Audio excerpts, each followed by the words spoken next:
Okay. Ibang bansa, di ba Mocktail. So Dan, what we're going to do is, we're going to do what? Lychee strawberry po. Lychee Mocktail. strawberry Mike. Pa-sweet lang. Siesta time, pampagising. Siesta, okay. Pa-sweet lang. So we're using fruit base na strawberry. Yes po. And then, Lychee. ayan, lychee. So, of course, we need to get the exact amount. Pero kung wala tayong lychee na ano, pwede rin tayong gumamit ng Kung wala ganun akong, din. lychee, kahit Syrup anong din. sweet na ingredients like yellow mango, ripe mango. Okay.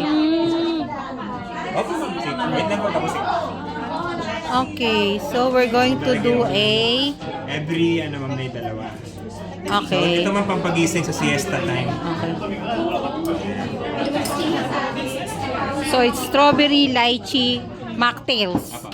Linawin lang po natin, it's mocktails. And then, instead of the normal na mint, gagamit tayo ng basil. Basil.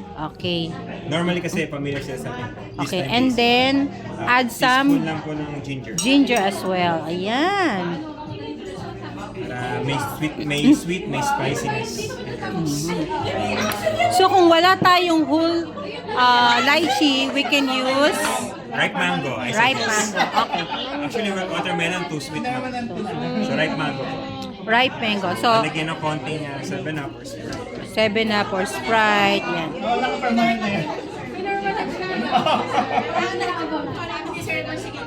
Ayan, pwede po. Ang color. No alcohol. No alcohol.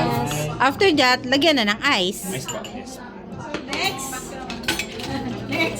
Permanent na daw yan. Boss Bunch, kayo po.